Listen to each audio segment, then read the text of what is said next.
C'est un privilège d'être ici ce matin pour prendre le micro, pour partager ces petits moments avec vous. Et je prie le Seigneur de se servir de ma pauvre personne pour vous apporter quelque chose pour la croissance spirituelle et de votre foi. Le thème que nous allons aborder ce matin, comme cela vient d'être énoncé, d'où m'est-il donné que la main de mon Seigneur vienne jusqu'à moi? Chers frères et sœurs, en ce dimanche de la Divine Miséricorde, nous allons nous pencher sur le deuxième mystère de la visitation de Marie à sa cousine Élisabeth. Ces mystères que nous méditons toutes les semaines à travers la prière du rosaire. Notre méditation ce matin se portera sur 3 points. La vie, la charité et la courtoisie de la salutation. En ces temps de Pâques, où nous célébrons la victoire du Christ Jésus sur la mort, la première chose qui me vient en esprit en contemplant la rencontre de ces 2 femmes enceintes, c'est la vie.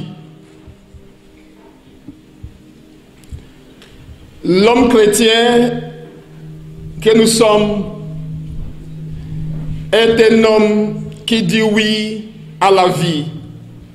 Et cela le sépare des adeptes du néant et de la culture de la mort que nous rencontrons et que nous voyons de jour en jour tout autour de nous. Car notre Dieu est un Dieu des vivants et non pas un Dieu des morts. Dans cet événement de la visitation, qui est la plus grande visite jamais rendue à quelqu'un, il y a double rencontre. Celle de 2 femmes, Marie et Élisabeth, et celle de 2 vies à venir, Jésus et Jean-Baptiste, que les femmes portent dans leur sein. Marie, la nouvelle Ève,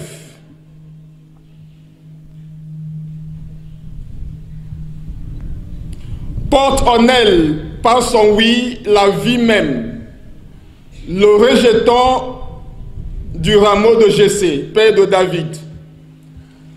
En Jésus, le fruit béni des entrailles de Marie,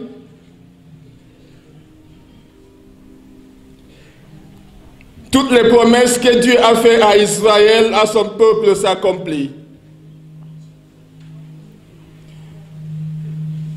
Le vénérable Fu Tongxin, archevêque, disait ceci: la naissance du Christ ne tient pas compte de l'homme. La naissance de Jean-Baptiste ne tient pas compte de l'âge, car rien n'est impossible à Dieu. La maternité n'est pas un poids comme certains veulent nous faire croire. Et la famille humaine est un sanctuaire de vie. Saint Jean-Paul II a confirmé que le contrôle des naissances et l'avortement sont enracinés dans une mentalité hédoniste qui ne veut pas assumer la responsabilité de la sexualité et qui implique une conception égocentrique de la liberté, qui considère la procréation comme un obstacle à l'épanouissement personnel. Il est nécessaire que nous, catholiques, redécouvrions le sens de la vie comme un don sacré de Dieu à l'homme. Tous les membres du renouveau charismatique doivent s'engager pour la vie, car notre Seigneur Jésus est venu pour que nous ayons la vie et que nous l'ayons en abondance. Donc, tout ce qui nuit à la vie, tel que la violence, physique, verbale, psychologique ou autre, la drogue, l'alcool, le sexe avant le mariage et même dans le mariage, même hors du mariage, etc., ne doivent pas être mentionnés parmi nous, car tout cela nuit à la vie et détruit la vie. Le vénérable fut en Chine, part de ses plus beaux moments de l'histoire de l'humanité où 2 femmes enceintes deviennent héros du roi des rois. Toutes les religions païennes commencent par l'enseignement des adultes, mais le christianisme commence par la naissance d'un enfant. De ce jour à aujourd'hui, les chrétiens ont toujours été les défenseurs de la famille et de l'amour des générations. Ce qui est extraordinaire ici, dans cette rencontre avec Élisabeth et Marie, c'est que Jean-Baptiste a été sanctifié dans le sein d'Élisabeth, comme cela avait été prophétisé plus tôt dans le même évangile au chapitre 1, verset 15. Par la médiation de Marie, lors de la visitation, Jésus accomplit son premier miracle, un miracle de grâce, la sanctification de Jean-Baptiste. Et dans l'Exultète, l'Église chante et dit ceci: à quoi servirait-il de naître sans le bonheur d'être sauvé? Pour acheter l'esclave, le Père livre son Fils. La maternité spirituelle de Marie s'est faite de manière unique avant même la naissance de son Fils Jésus. Nous avons tous besoin de celle qui est pleine de grâce et médiatrice de toute grâce pour être enfanté à la grâce et pour demeurer dans la grâce. La médiation de Marie, mais par la médiation de Marie, Dieu nous engendre à la vraie vie qui n'aura pas de fin. La mission que Marie a reçue de son Fils au calvaire pour l'humanité, elle avait déjà commencé à la visitation.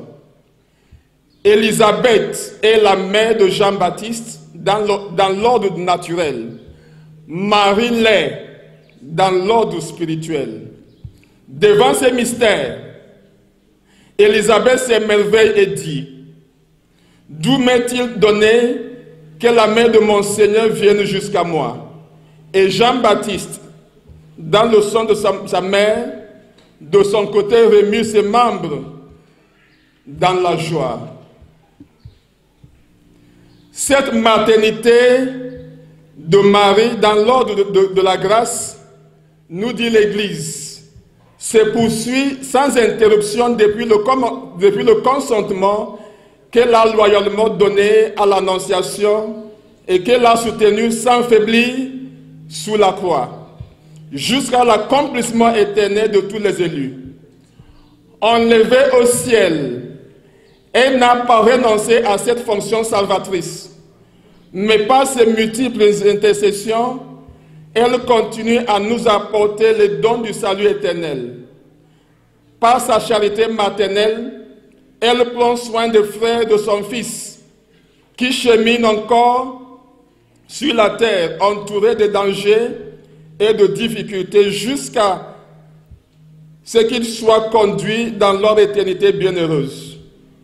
C'est pourquoi la Sainte Vierge est invoquée dans l'Église sous le titre d'avocate, secours, bienfaitrice et médiatrice.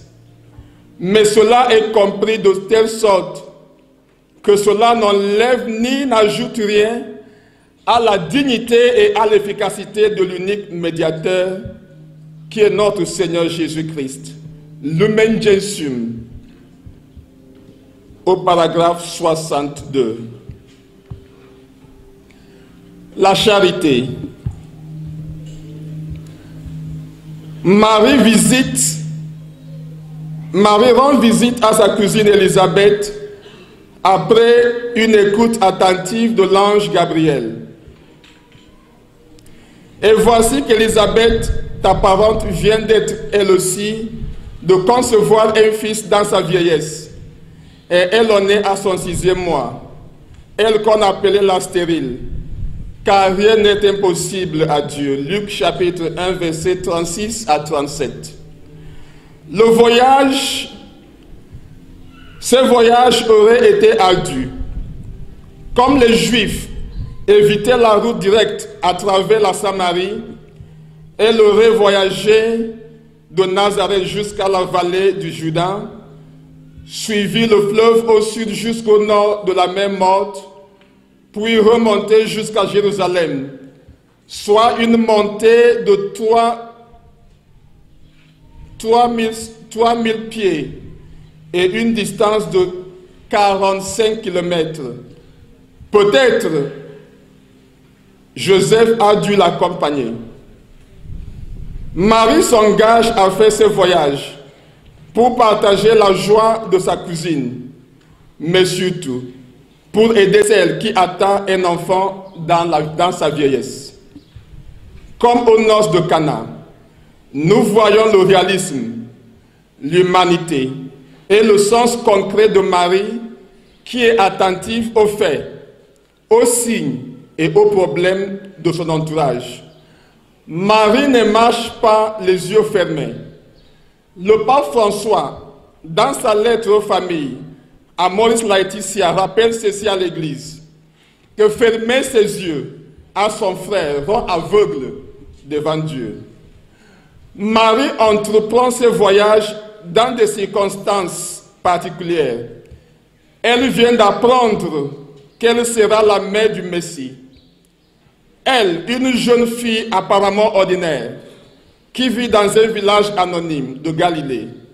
Humainement parlant, il semblerait logique qu'elle se concentre sur ce qui vient de se passer et sur les situations qu'elle devra gérer.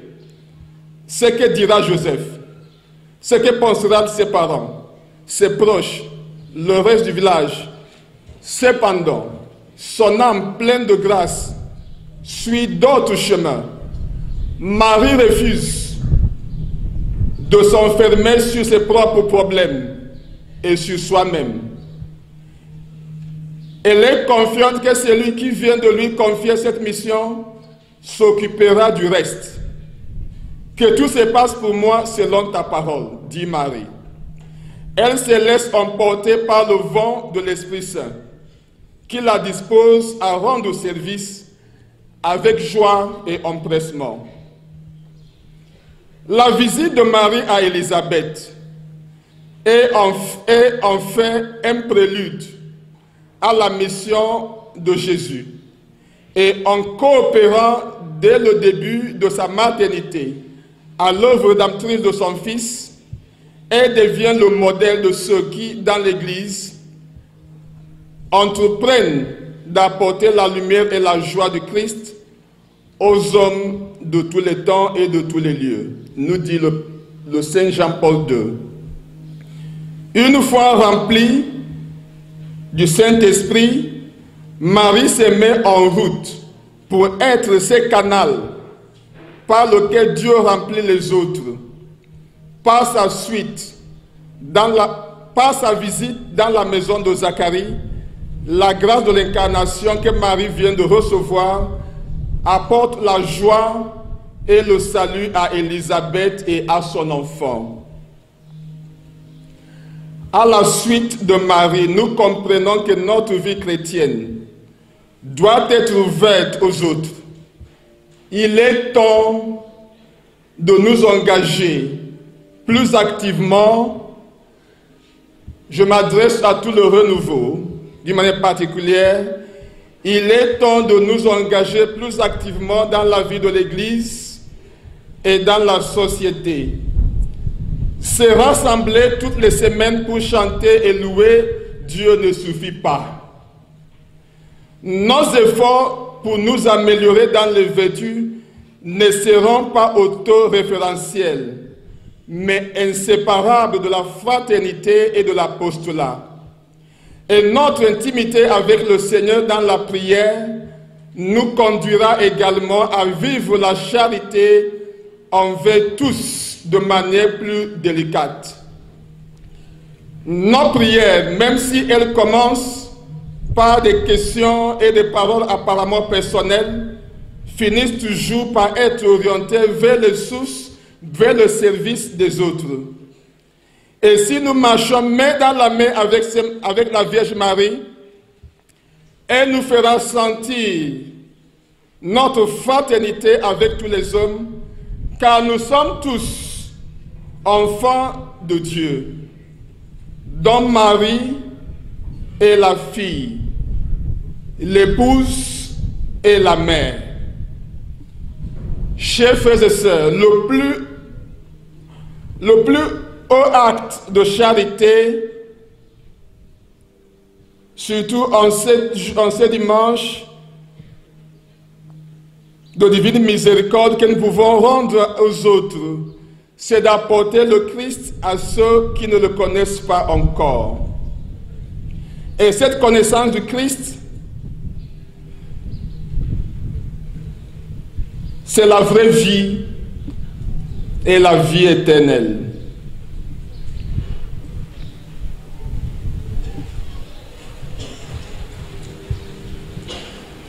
La courtoisie et la salutation de Marie à Élisabeth.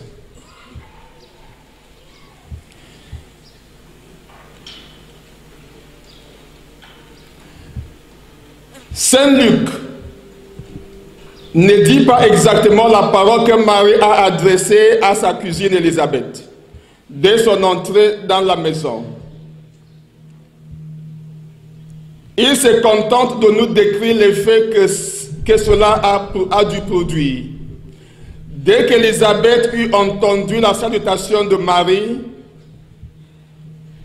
l'enfant tressaillit dans son sein, et Élisabeth fut remplie de l'Esprit Saint.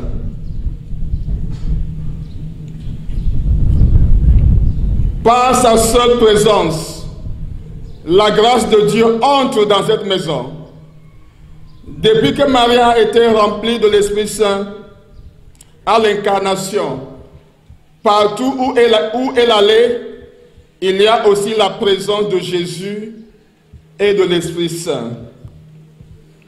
Nous n'avons aucune idée du timbre de sa voix, mais les évangiles nous assurent de son efficacité.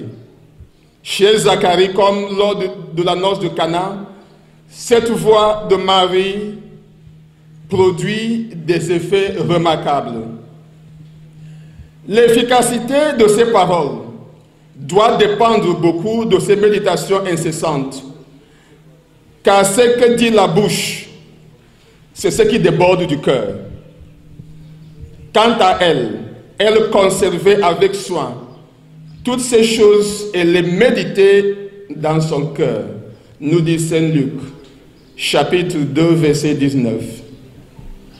La pratique du Lectio Divina, une lecture priante de la parole de Dieu, aidera chaque baptisé à se préoccuper de tout ce qu'il y a de vrai, de noble, de juste, de pur, d'aimable, d'honorable, de tout ce qu'il peut y avoir de bon dans la vertu et la louange humaine, comme nous le recommande Paul dans sa lettre aux Philippiens chapitre 4 verset 8.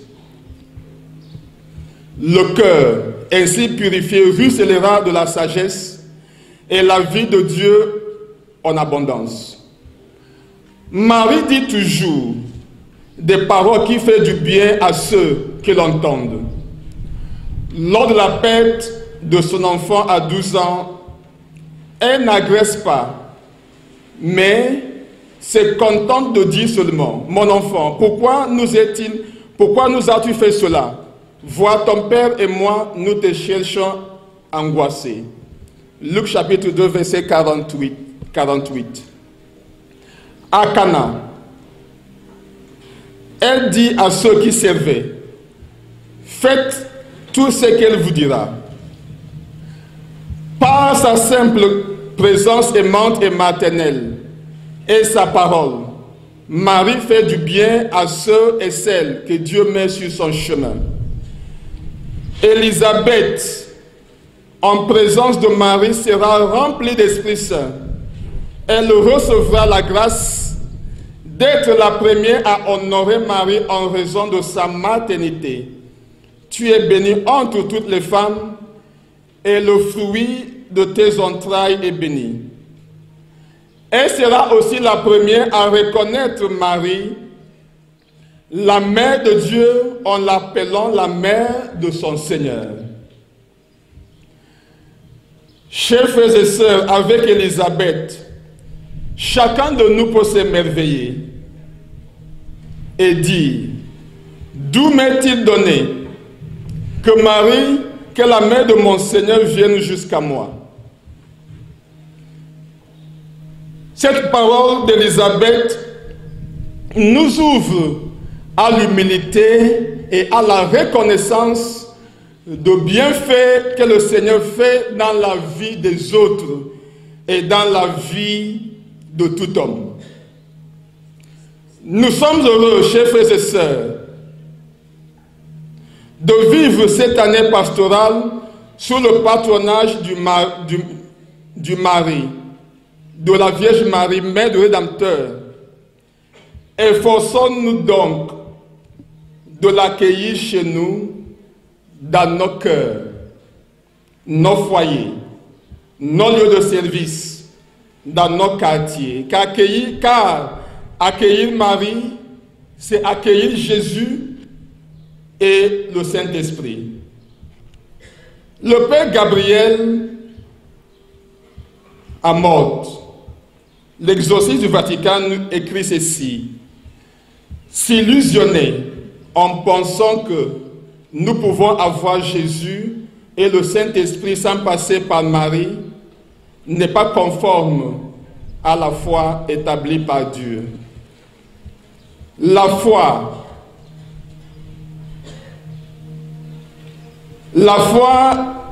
est la non-sensibilité.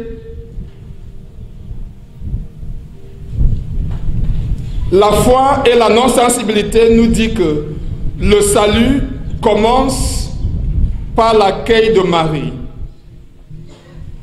Marie a cru sans avoir vu. Et ainsi, elle est le modèle de tous ceux. Contrairement à Thomas dans l'évangile d'aujourd'hui, qui croit sans avoir vu. Mettons-nous donc à son école, car sa foi est simple, vivante et vraie. J'appelle Marie l'apôtre des apôtres à cause de sa foi vivante et de son témoignage véridique. Que le Seigneur, Dieu Tout-Puissant, bénisse ces pauvres paroles dans vos cœurs, maintenant et pour les siècles des siècles.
L'amour de Dieu le Père et la communion de l'Esprit Saint soient toujours avec vous.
Le Seigneur soit avec vous. Et avec ton esprit. Bonne nouvelle de Jésus-Christ selon Saint Jean.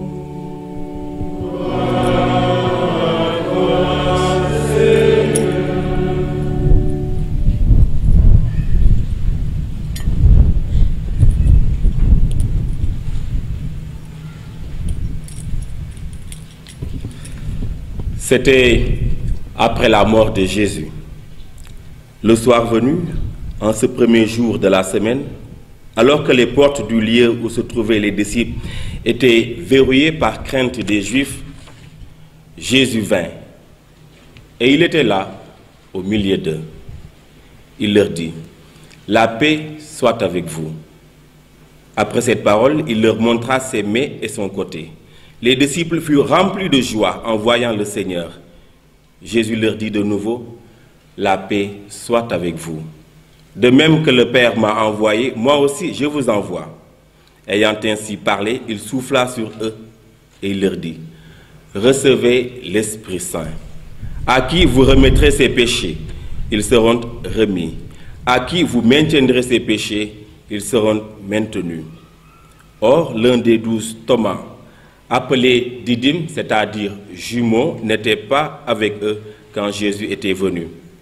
Les autres disciples lui disent, « Nous avons vu le Seigneur. » Mais il leur déclara, « Si je ne vois pas dans ses mains la marque des clous, si je ne mets pas mon doigt dans la marque des clous, si je ne mets pas la main dans son côté, non, je ne croirai pas. » 8 jours plus tard, les disciples se trouvaient de nouveau dans la maison, et Thomas était avec eux. Jésus vient alors que les portes étaient verrouillées. Et il était là, au milieu d'eux. Il leur dit, « La paix soit avec vous. » Puis il dit à Thomas, « Avance ton doigt ici et vois mes mains. Avance ta main et mets-la dans mon côté. Cesse d'être incrédule, sois croyant. » Alors Thomas lui dit, « Mon Seigneur et mon Dieu. » Jésus lui dit, « Parce que tu m'as vu, tu crois. Heureux ceux qui croient sans avoir vu. » Il y a encore beaucoup d'autres signes que Jésus a fait en présence des disciples et qui ne sont pas écrits dans ce livre, mais ceux-là ont été écrits pour que vous croyiez que Jésus est le Christ, le Fils de Dieu, et pour qu'en croyant, vous ayez la vie en son nom. La parole est près de toi, elle est dans ton cœur. Elle est dans ton cœur. Cette parole, c'est le message de la foi que nous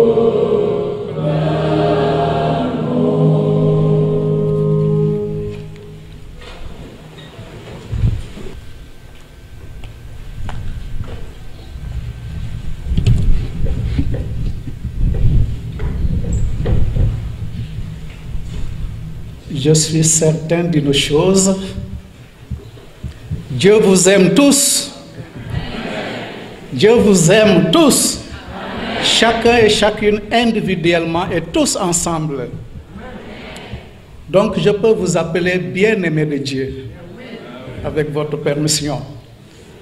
Et avec joie, avec foi et avec révérence, je vous salue. Vous souhaitant la paix de la part de celui qui donne la paix à ses disciples. La paix soit avec vous. Et nous rendons grâce à ce Dieu qui nous aime, le Père de toute miséricorde, de toute bonté, qui ne cesse de nous combler de son amour, de ses bienfaits. Ba mbokk yi ñu ngi daje fii tey ci tànku Mariama suñu ndey ndax ànd gërëm yàlla ci jëfam yu dul jeex mukk ndax dolli di suqali suñu yaakaar ci coofeelam ndax itam ñu mën a root ci teenu yërmande suñu borom nandal suñu bopp mun a nandal ñépp ñi mar te mënuñu yëg coofeelu yàlla ci seen biir dund. Oui, la joie pascale continue de résonner en ce deuxième dimanche de Pâques. Christ est vivant, il est ressuscité. Victoire, alléluia, chantons, crions de joie. Jésus-Christ est sorti de Galilée, Galilée, Galilée, Galilée, Galilée. Je viens de la Galilée.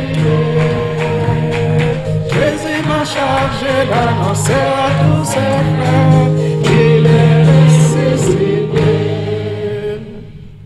Oui, il est bien vivant. Et c'est lui qui est au milieu de nous, qui nous a rassemblés. Et nous venons chacun des quatre coins de ce pays pour lui dire le merci de notre cœur, en union avec Marie, notre mère. Malgré le doute de Thomas qui ne cesse de nous habiter, si je ne mets pas mon doigt, si je ne vois pas, si je n'ai pas de signe, non, je ne croirai pas. Mais, comme le dit si bien Xavier Thévenot, ne s'agit-il pas d'un doute logique face à l'inattendu de la résurrection? Oui, Thomas s'émerveille pour ce que Jésus fait. Et il a envie même de dire, non, c'est pas possible. Il était mort. C'est l'émerveillement face à l'inattendu de l'amour de Dieu et de son action. J'ai un peu peur du mot incrédule. Il s'agit d'un doute, mais qui lui permet de mieux comprendre la merveille que Dieu accomplit en Jésus ressuscité. Yal nañu Yàlla denc ci bànneexu Pâques joojule. Et que rien en ce monde ne nous empêche de chanter Alléluia, parce que Christ est vivant. Quelles que soient les situations difficiles, Alléluia, il est vivant. deuxième dimanche de Pâques. On l'appelait dans le temps le dimanche de Quasimodo. Ce sont les premiers mots de l'introïde de cette messe qui disait Quasimodo genitis infantes, si on traduit, comme des enfants nouveau-nés, désirer le lait spirituel. C'est tiré de la première lettre de Saint Pierre au chapitre 2, verset 2. C'était le chant traditionnel de ce deuxième dimanche appelé dimanche Quasimodo. On l'a aussi appelé dimanche in albis, Dominica in albis. Rappelez-vous que la nuit pascale, les nouveaux baptisés étaient revêtus d'une aube blanche et ils devaient porter cette aube pendant toute l'octave de Pâques et jusqu'au deuxième dimanche où on faisait la déposition de ces aubes pour les remettre à la sacristie. En fait, on disait même dimanche de la déposition des aubes des catéchumènes devenus baptisés. On l'a aussi appelé dimanche de Saint Thomas. Vous savez pourquoi, je n'y reviens pas, c'est l'évangile que nous avons entendu. Il a été aussi appelé dimanche de Pâques close, c'est-à-dire le dernier dimanche de l'octave de Pâques.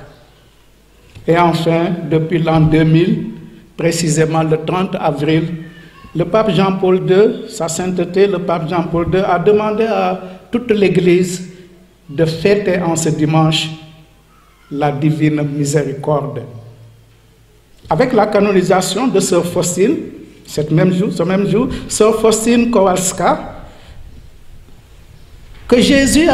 dont Jésus est apparu et lui disait, en 1934, si je me trompe, je désire que le deuxième dimanche de Pâques, que soit fêtée la miséricorde divine. Et voilà le texte que Sœur Faustine nous laisse dans ses cahiers spirituels, rapportant les paroles de Jésus. Je désire que la fête de la miséricorde soit le recours et le refuge pour toutes les âmes et surtout pour les plus pécheurs. En ce jour, les entrailles de ma miséricorde sont ouvertes et je déverse tout ton océan de grâce sur les âmes qui s'approcheront de la source de ma miséricorde. Et toute âme qui se confessera et communiera ce jour recevra le pardon complet de ses fautes et la remise de leur punition. En ce jour sont ouvertes toutes les sources divines par lesquelles s'écoulent les grâces de Dieu jusqu'à nous. N'est-ce pas merveilleux? Sœur Faustine moom la Yeesu feeñu digtal ko ne ñaareelu dimanche su Pâques mooy dimanche su tey dama bëgg man Yeesu ñu xumbal kumpa u yërmande yàlla. Yërmande yàlla googule mooy génn nañ ko wax mu leer ci sumay butitu yàlla xesewul mooy génn ci suma butit te képp ki ko jege yiw ak barke dinañu walangaan ci sa kaw. ñu ne ku confessé ci bés boobule te communié yàlla jéggal na la bépp bàkkaar boo musa mëttali ak fayum bàkkaar fayal na la ko. ñu ne nag soo amul jot confessé bés boobule mun nga ko def beneen bés ndax dolli mëttali li nga communié ci bésu tey nañu àggale communié yi tey ci iite googule. En ce jour, frères et sœurs, chacun de nous peut se tourner avec foi en Dieu. Sœur Faustine le redit, on peut tout obtenir de Dieu si nous lui demandons avec foi et confiance parce qu'il est miséricordieux. Nee na yàlla muy nañu may lépp li ñu ko koy ñaan lu ñuy ko ñaan suñu ko ñaanee ak ngëm ak yaakaar ndegee dafa di borom yërmande mënuñoo bañal li ñu koy ñaan te mu méngoo ak mbëggeelam. ñu seetaat lu ñuy faral di ñaan yàlla nañ ko seetaat. Que ta volonté soit faite. Opérons un retour aux sources de la miséricorde de Dieu et que sa volonté se réalise dans nos vies. Li mu bëgg na am ci suuf naka ca asamaan. Il y a comme un lien intrinsèque entre la joie de Pâques et la miséricorde divine.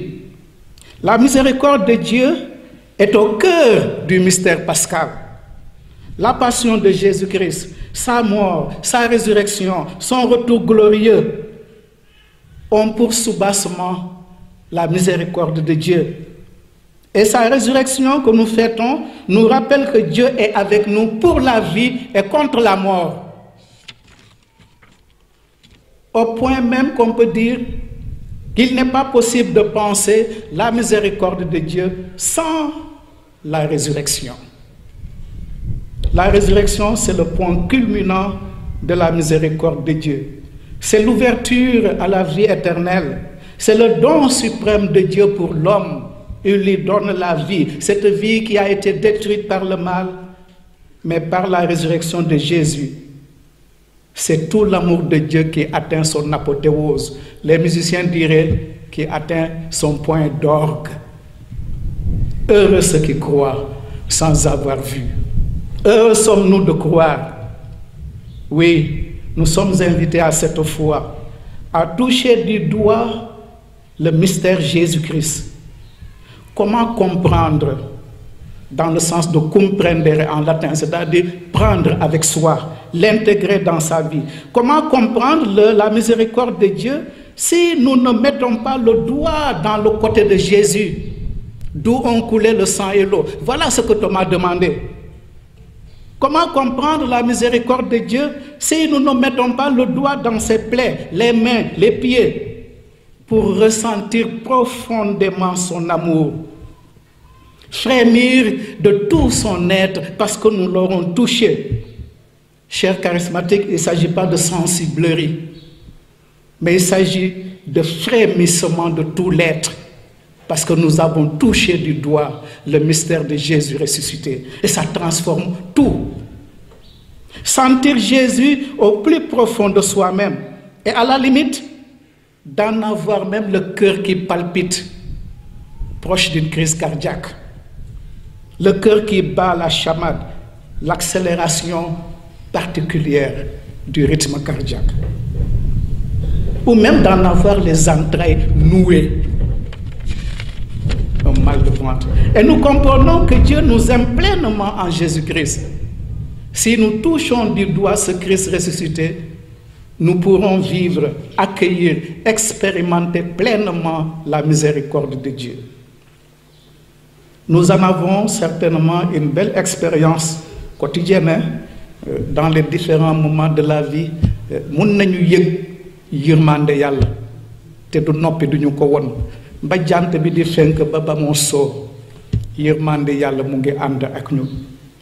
Nous avons confiance en sa miséricorde et nous l'exprimons de manière particulière dans les chants, la prière. Ô Seigneur, notre Dieu, qu'il est grand ton nom par toute la terre. Prends pitié de nous, Seigneur. Yërëma borom bi suma Yàlla, yërëma bul ma bàyyi ma tàbbi ci bàkkaar. Miserere mei Deus, secundum magnam misericordiam tuam. On le chante maintenant seulement pour les enterrements, peut-être à l'office du vendredi. C'est le psaume 50. C'est toute la manifestation de la miséricorde de Dieu qui ne cesse de nous animer. Redisons et sachons exprimer notre foi et notre confiance en ce Dieu miséricordieux. Et ce qui me frappe, c'est qu'au Sénégal, à 100%, nous croyons en Dieu miséricordieux. Dans le christianisme, le mot miséricorde revient 293 fois, plus la centaine de citations qui fait allusion à la miséricorde de Dieu. Et dans l'islam, il y a 313 occurrences de la miséricorde de Dieu. Rahmani Rahim. Toutes les sourates, excepté la sourate 9, parlent de la miséricorde de Dieu. Mais en fait, c'est comme on pourrait dire, le nom de Dieu est quoi? Dieu est miséricorde. En hébreu, le mot miséricorde, c'est des rahamim, qui signifie les entrailles, et le sein maternel, là où l'enfant fait ses premiers pas de respiration. En arabe, ça signifie rahim. Un marabout me disait, c'est même beaucoup plus que les entrailles, Le rahim en arabe fait allusion au cordon ombilical. Buumu njureel yematul rek ci butit wala néegu liir mu ngi tekki itam buumu njureel bi nga xam ne dañ koy dagg pour séparer doom ji ak yaay ji. Et la miséricorde de Dieu en fait nous a liés en lui. C'est tout cet espace d'engendrement, c'est tout cet espace d'enfantement qui se dessine au cœur du mystère de la miséricorde de Dieu. À travers ce cordon ombilical que l'on appelle Rahim, Dieu nous transmet toute la vitalité de son amour, toute la vitalité de sa paternité. Et ce cordon,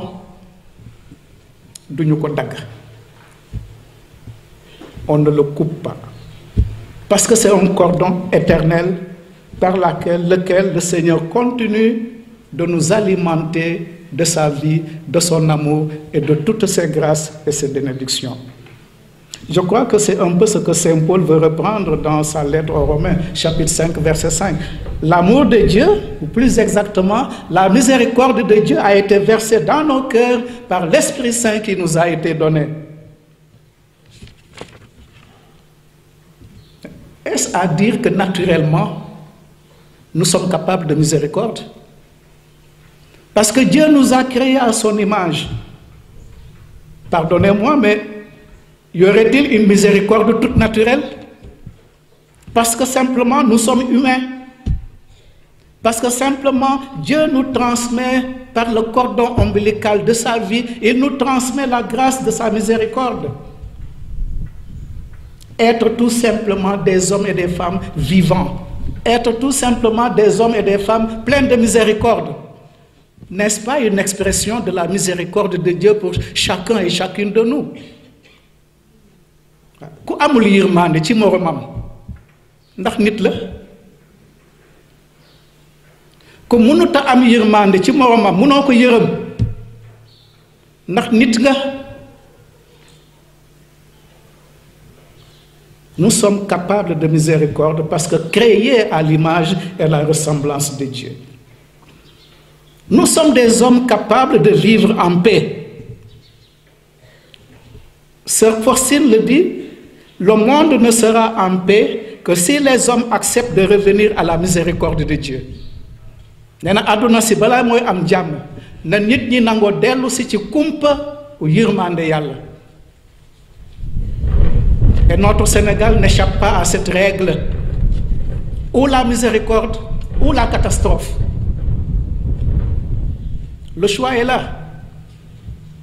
Ou la miséricorde, le pardon, l'amour, la fraternité, la paix, ou c'est la catastrophe pour tout le monde. Qu'allons-nous choisir? Nous tous réunis aujourd'hui, je pense que Dieu nous dicte ce que nous avons choisi de par notre baptême et que nous devons mettre en pratique tous les jours de notre vie. Être témoin de la miséricorde de Dieu au milieu de ce pays aujourd'hui. waaye ñuy bàkko yërmande Yàlla yépp ci biir réew mi na doon lu dëggu. Sénégal warul jublu ci tamala, warul jublu ci kasara, warul jublu ci yàqute parce que ñépp dañoo gëm ci yërmande Yàlla.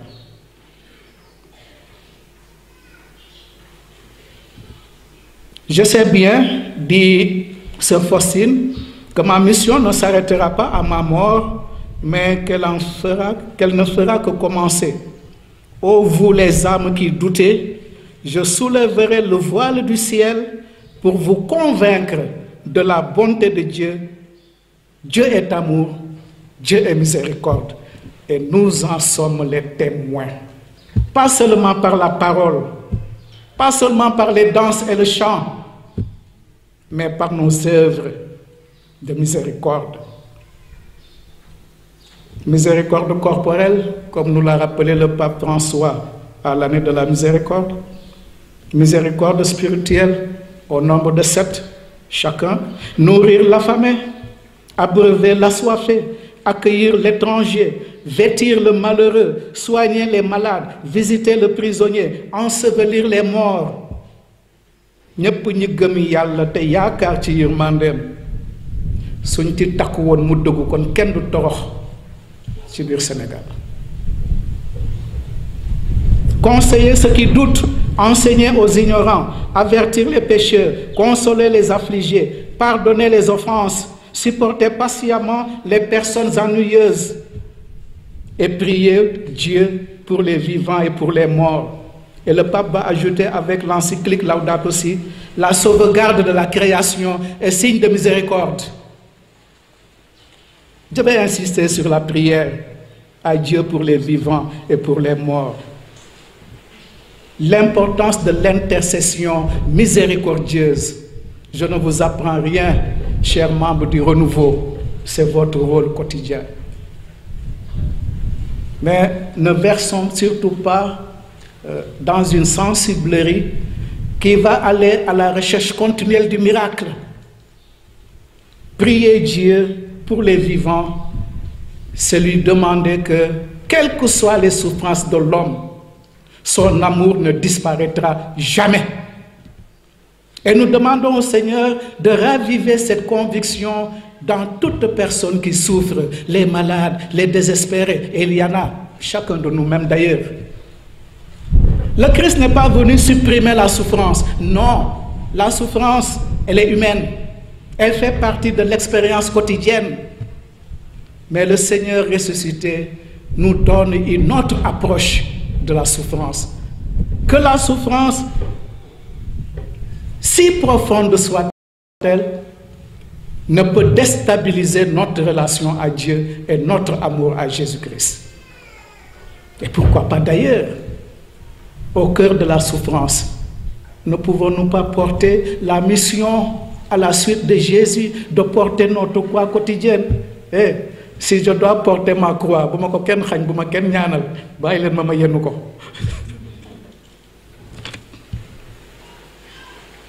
prions les uns pour les autres, que Dieu nous fasse miséricorde et qu'il transforme nos vies, nos cœurs, que nous soyons miséricordieux. C'est possible, mes frères et sœurs.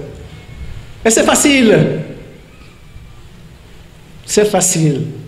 Pourquoi? Parce que le Christ est là présent. Il est la manifestation suprême, le visage de la miséricorde de Dieu.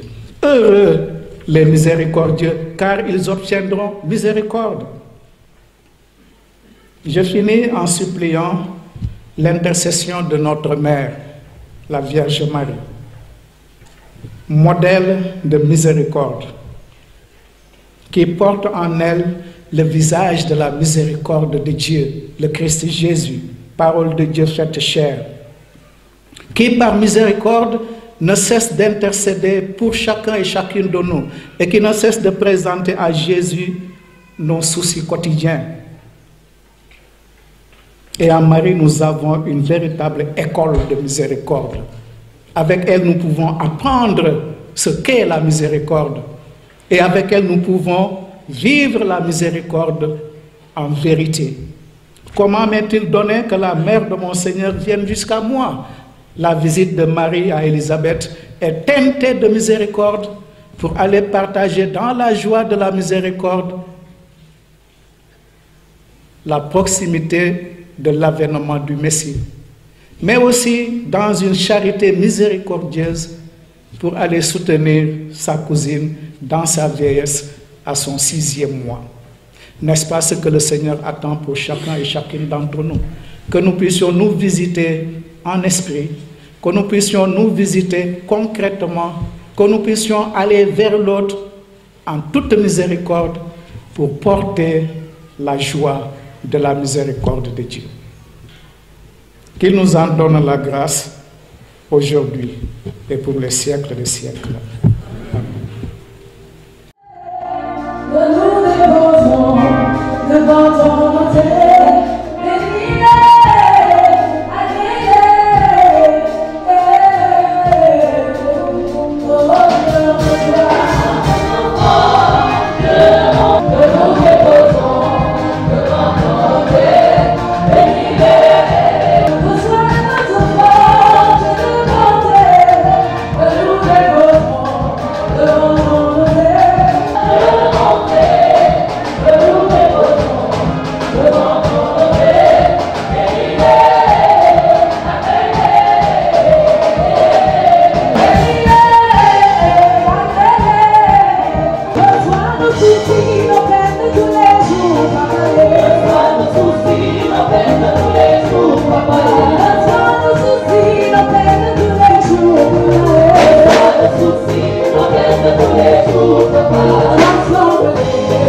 Hier, il y a eu une élection nationale et par la grâce de Dieu, nous avons été choisis. Et nous voulons dire merci au Seigneur et merci à vous qui avez eu confiance en nous à travers vos responsables. Nous vous demandons de prier pour nous, pour que nous soyons vraiment ce que le Seigneur attend de nous. Nous soyons au service de l'Église, nous puissions marcher en Église, nous puissions vraiment être au service de l'Église catholique. Nous avons besoin de vos prières. Nous demandons vraiment de ne pas nous oublier, de faire mention de nous dans vos prières, comme le dit Saint Paul. Merci vraiment à tout le monde. Et je m'en vais vous présenter la nouvelle équipe du Bureau national du renouveau charismatique catholique du Sénégal. Alors moi-même, François, j'ai été choisi comme berger national. Voilà.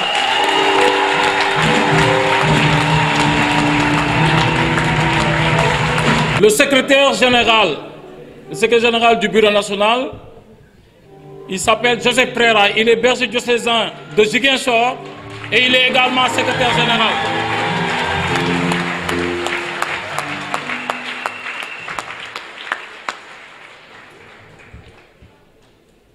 Il y a le berger Siméon Tendeng qui est le responsable à la trésorerie. Il est le trésorier national.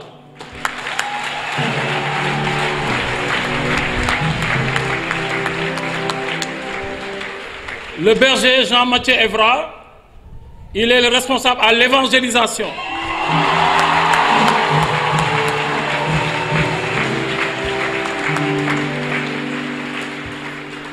Le berger Jérémy Mansali, berger diocésain de Tambacounda, est le responsable à la formation.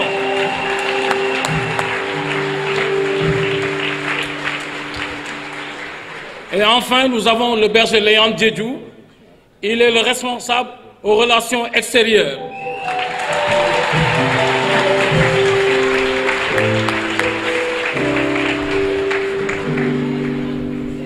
Alors pourquoi j'ai fini avec Achille? Parce qu'Achille a été plébiscité. Donc, il est le responsable à l'organisation.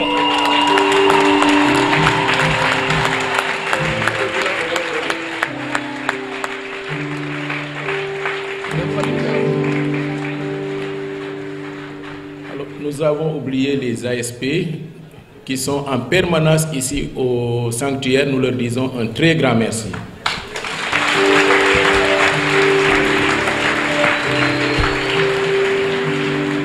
Alors, hier, après chaque élection, on leur a demandé s'ils acceptaient le service que l'Église et le renouveau charismatique catholique du Sénégal leur confiaient. Et ils ont dit oui. Alors que ce oui demeure dans votre cœur comme le oui de Marie, qui nous rassemble dans ce sanctuaire où nous sommes.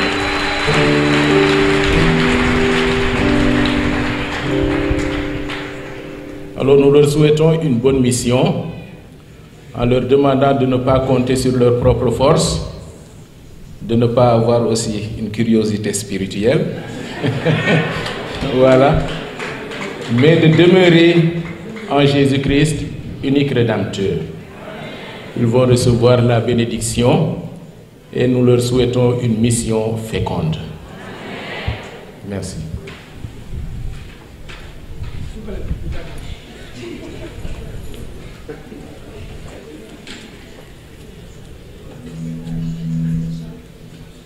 Pendant ce temps-là, vous priez là-bas.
En ressuscitant son Fils unique, Dieu vous a accordé le bienfait de la rédemption. Il a fait de vous ses enfants, qu'il vous donne la joie de sa bénédiction.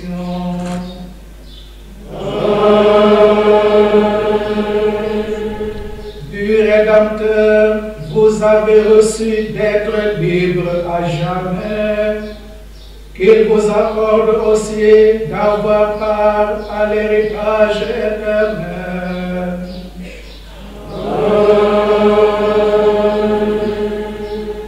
Par la foi au Christ, dans le baptême, vous êtes déjà ressuscités. Par la droiture de votre vie présente, puissiez-vous mériter de lui être unis dans la patrie du ciel. Amen.